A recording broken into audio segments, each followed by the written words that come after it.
Hello everyone. Today I'm going to just show you some tips that I have if you want to create your own family cookbook with a template in Microsoft Word. Let me just give you a little bit of information. So my mom and really my whole family has just asked for recipes from friends and family and created their own family recipes for so many years. I remember growing up, my mom had created cookbooks with a typewriter, and she went to the library and used a photocopier and distributed them out. She would collect recipes from family and compile them. And so it kind of became a thing that I just thought was normal. And I can so appreciate what she had done. Well, I caught her fever. I'm not sure what it is, but I've done the same thing with my family. Um, and also growing up, my mom, she kind of had this way she worked with the technology at the time. And as I got older and started working and working more in Microsoft Word, she enlisted my help to create these family cookbooks. So I've done a few with my mom. They make a great gift. There's just all sorts of things. So I'm a huge fan of making things easier. And so today I want to share that with you. Now, the way that my mom and I used to do these cookbooks when I was working on the computer with her on them was, if we would change the style or say we wanted our ingredients to be one column or two columns, oh, we had to go through every single recipe and make those changes. And it was so painful because inevitably we would miss one recipe or there'd be inconsistency in formatting, and I might be accused of being a little OCD and that I want them all to look so nice. And so that is where a cookbook template comes in. Now, if you go to my blog, thenewlighterlife.com, I will have a template that you can download and just use. I'm going to show you how you can customize that template to what you need it to be for your cookbook. But today I'm going to just go through and show you how to make one. And in showing you how to make one yourself, it will help you if you decide to use the download that I've prepared for you. I'm going to show you how to make a table of contents as well, which is so simple and would have saved us so much time. So here we go. I'm going to just explain. Before you start, you need to understand that when you make a table of contents, you have specific parts of the document that need to be flagged in order for your table of contents to pick up that it needs to put that information in your table. So the first one would be the heading. There's a heading 1, heading 2, heading 3. Now, what am I talking about? If you go here, now I'm on a Mac, so your computer, your Microsoft Word might look a little different, but I'm on a Mac. I'm going to click to the Styles pane. If you want to get the Styles pane open and it's not showing, I suggest you go up to the menu bar and go to the Format, and then right down here is Style. So this is going to bring your Styles pane on the side. This is the lifesaver. So this is just the default, whatever comes open when I open my Word document. And you can see I have my heading 1, heading 2. I'm going to make a heading 3, and it's going to matter, but this is what it just starts with. So my main categories are going to be a heading 1. Let me change this. I prefer to work mostly in Century Gothic. I'm a bit of a font snob, or I don't know, connoisseur of fonts. So I like all sorts of fonts. I probably have over 1,000. I mean, it's pretty ridiculous. So just pick the fonts that you prefer. But the heading 1 is going to be your major sections of your cookbook.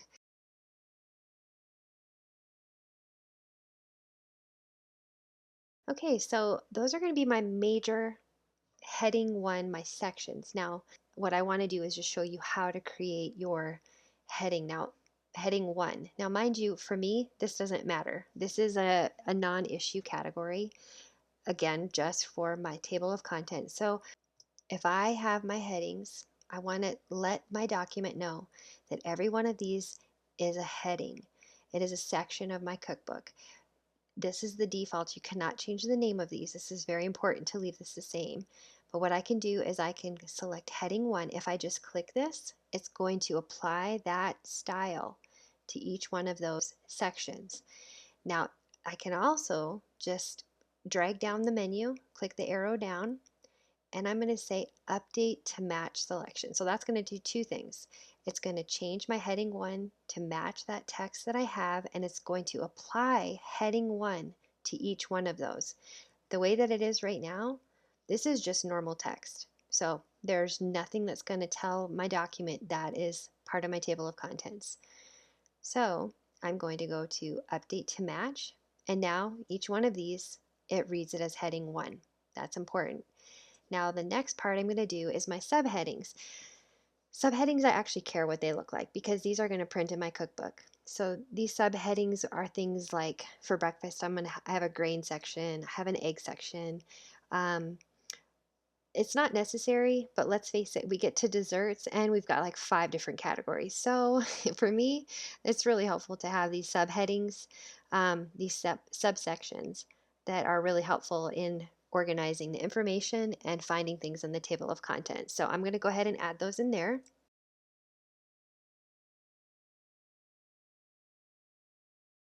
Okay, so now that I've gone through there, you'll notice some of these, like right here, I have under breads, I have quick breads. Again, it's recognizing this is a heading. It's not a big deal, but you can tell where this is just normal text. It just depends on where I returned the cursor and started typing, so not a big deal. But right now I'm just going to deal with my breakfast section because if I can make the style for my heading 2, which is going to be my subheading, then I'll just apply it to all of these as I go along. So here we go. So I like this one font in particular, Tundra Script, and I believe this is free. I will provide a link. So what I'm going to do is I'm going to just put this at 18. And I need to tell my document that this is my heading 2. I don't want to change it to this one, which is actually Calibri. I want this to be update to match selection, so it's going to know all my heading 2s are that. Now these ones didn't change. Well, that's because it still thinks it's heading 1. So what I'm going to do is I'm going to select that, and I'm just going to come over here and go to heading 2, and it's going to update all of these. Now this is going to look like a mess right now, but as we go along, you'll see that it's not, it's just the way that the order that it's getting put in there. Until it gets in, all the information is put in there, it kind of looks like a hot mess, but it makes sense in the end, so bear with me. These are all my subsections, my major sections, which are my heading 1, my subsections, which are heading 2, now, and my heading 3, because again, all of the headings are going to be pulled into my table of contents. I'm going to put some recipes. Now, I'm not going to do the whole cookbook because that would take me a very long time. I believe the cookbook that I have, just compiling all the family recipes, is over 300 pages, and so that's quite significant. But what I'm going to do is I'm just going to do the one for the grains to show you how to do this. So I'm going to push return, and I'm going to type a few recipes in here, and then I'll show you how to format these. Okay, so these are going to be our recipe titles. Now, there is another font I will show you that I use for my recipe titles. Again, you can choose to do something else.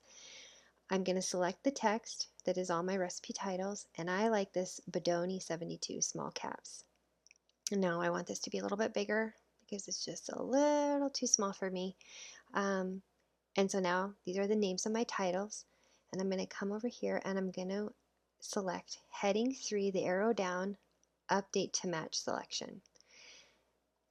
And now as I look, now this is the beauty of a template. So I look at this and I think, wow, my subsections just seem to be a little bit small in comparison because my recipes are actually going to go on this page. So that seems pretty small. So what I can do is I can select one of them and I can just say, oh, I want it to be, I don't know, 28 point. So what I can do is come over here now. I'm in my heading 2, and I want all of these to be 28, not just this one. So I'm going to select the arrow down, click update to match selection. Now all of them will be updated.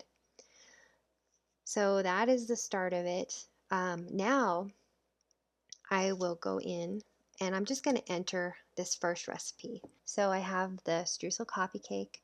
I'm going to just paste in the text that I copied over from my other document. But this works if you're taking finding recipes on the internet, or somebody's emailed you something, or you just typed it in a Word document somewhere else. So just copy and paste. I think the best thing I found to do is to paste special. This is what shows up in my Mac, but I believe in Word it will give you options to just paste it as plain text. So I'm going to do unformatted text, because that will remove any, if there was any hyperlinks, anything like that, or any errors. And you can see some of this still needs to be cleaned up a little bit. So what I'm going to do, and it did put my numbered formatting in, I'm going to take that out just for the sake of this demonstration. So, okay, this is the recipe. So what I want to do, what I like to do is, if I find something on a website and it's my trusted recipe that I use, I'll say where I got that from. For this specific one, I really prefer to work in Century Gothic. It's my font of choice for many, many years. So I'm going to update to that.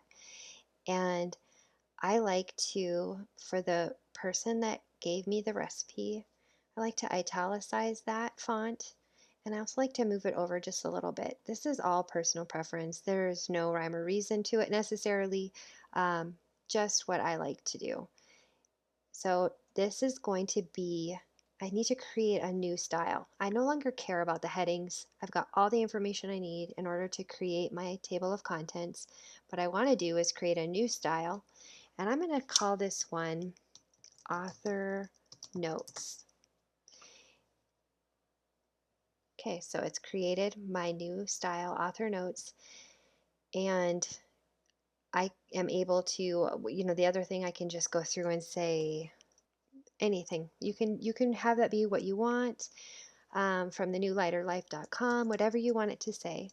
Very, very simple, but that just shows you how to create a new one. Now I get to my ingredients.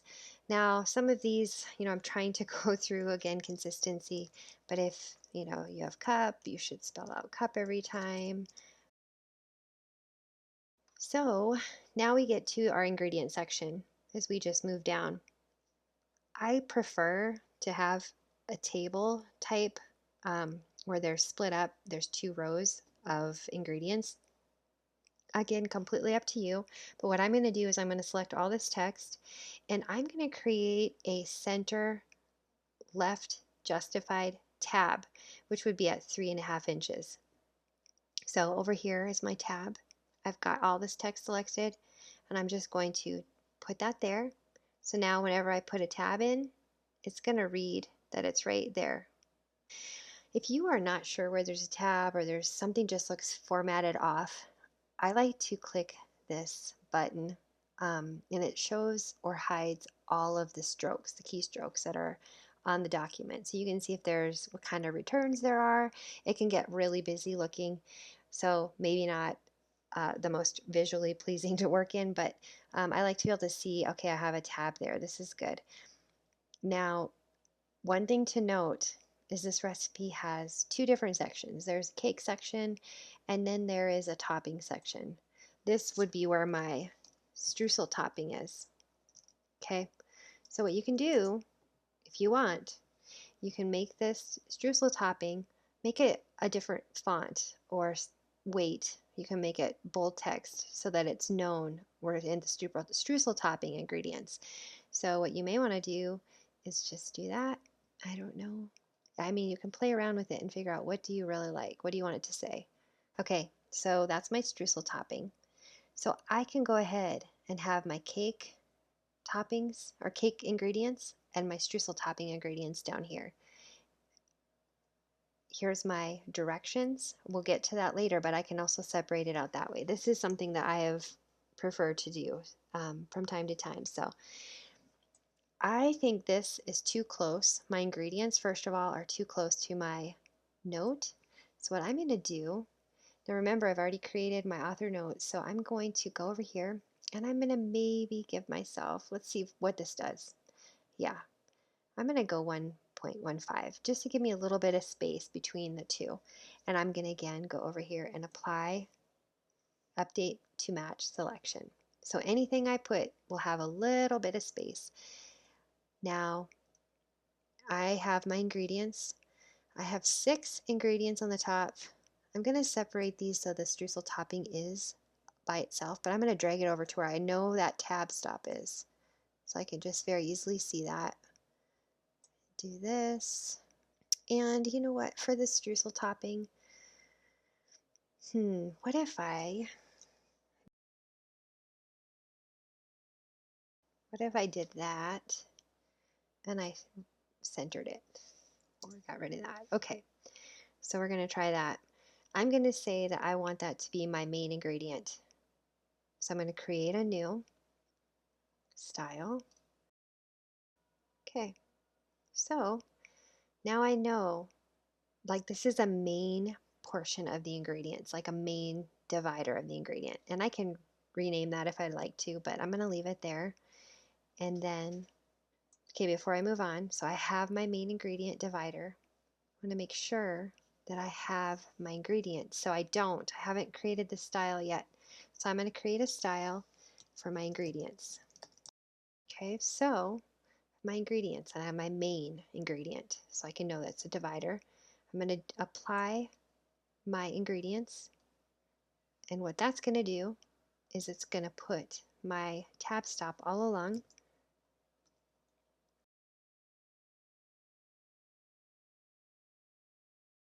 See, when it does things like this, I don't like that.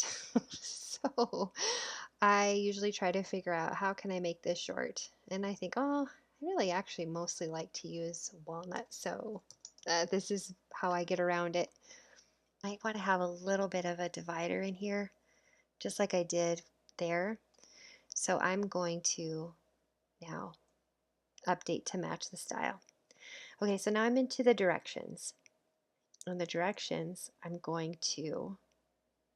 want this to stay Century Gothic. I see one line of that is a different font, and I also want this to be numbered. And I don't want it over that far though. And I also don't want this much space. So what I did, just to go back, I clicked this arrow to left justify it. And now I'm going to move this so there's just not as much space between. Okay. And the other thing, because I have a streusel topping, it makes sense to me that I would also separate the instructions for the streusel topping. So I'm going to backspace to get that out. So I'm going to now apply my main ingredient because I want it to be the same. Now, this could be personal preference. I think there should be more space right there. So what I'm going to do is I'm going to try to add some line spacing before. And I'm just going to say, let's see how that looks. Yeah, that's good. Okay, so I like that. I'm going to apply it so it always does it. So the last thing that I would do on this is again, could be personal preference. I don't like how it goes from 5 to 6. To me, maybe we should restart. So you simply click on the number, right click it, and restart numbering. Now it's trying to move my text over. I'm not sure why. So now that I'm looking at this, I mean, this is how my recipes are going to be, right? I'm going to go through, I'm going to copy paste, and it can seem painful, and it does take time.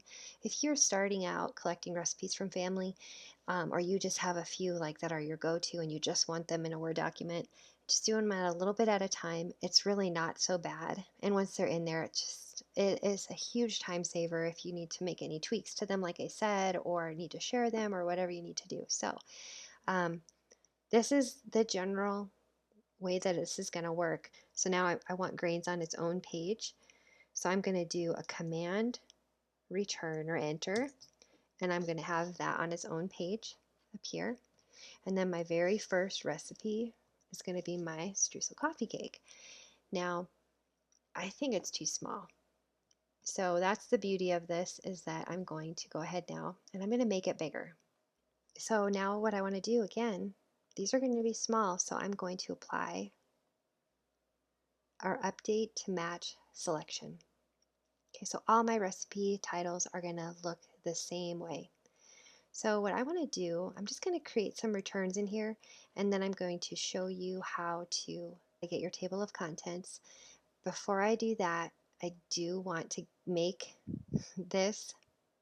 these main headings, heading 1, invisible. I don't want to see it. And this is where you can make your grains, your font really big. You can put a graphic on here. You can search for free images online. You can, do whatever you want to do. So I'm going to do that real quick and speed it up for you. And actually, while I said that I was going to leave that, I don't feel super comfortable doing it because I'm afraid I will forget it's there and I'll delete it and it will mess up my heading. So I'm just going to make it a really, really light text so that there is no mistaking.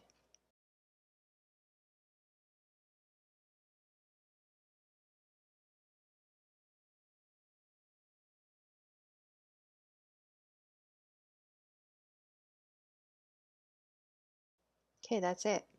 So I have all these. The reason I went through and did this because I really want you to be able to see the power of doing a table of contents now.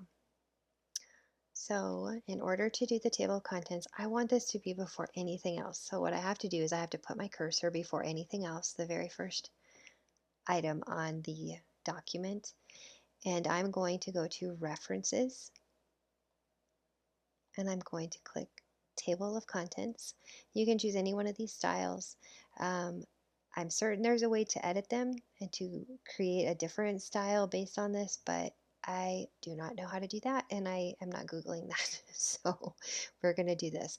So here's what I've created. I have a table of contents. I could just call this, what would I want to call it?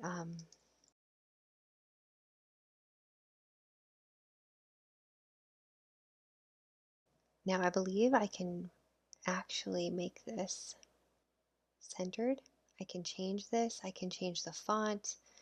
I can do all of this. And I think what is safe to do rather than creating a whole new style, because this is a very simple thing to update, you could just make it like that.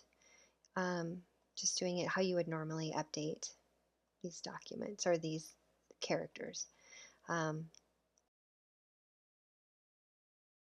Oh, that's what I need to show you is if you click anywhere on this, it's going to take you right there. So that is it. That is really how this all works. Now, say I'm going to just show you how to update this real quick, and then I believe that's everything that you need in order to make your own family recipe book. So I'm going to move this to the next page just to show you. So, right now, this is page 3. That part is cut off that you aren't able to see this. This is page 4. If I go up here, I just moved that one recipe, right? And it's showing them both still on 3. So the way to get it to update is you right click in your table of contents, you update your field, and I always click just to update entire field. And now it's going to move everything down. So I have now that recipe's on page 4 where it should have been, where I moved it to. So that's the beauty of using this table of contents, which again is in the reference. And there's more customization I know that can be done here, but for simplicity, I just wanted to show you that is how I do this. And I will go ahead and I'm going to have this template available on my blog. So if you would like to download it and use it, you can edit it. You can change any of the style like I showed you here on this right side. You can change all of that in the document and start collecting your recipes. Start creating cookbooks for your family. And hopefully this is helpful. But if you go to thenewlighterlife.com and search for family cookbook template, then you can get to this document, and hopefully that's helpful. So thank you very much.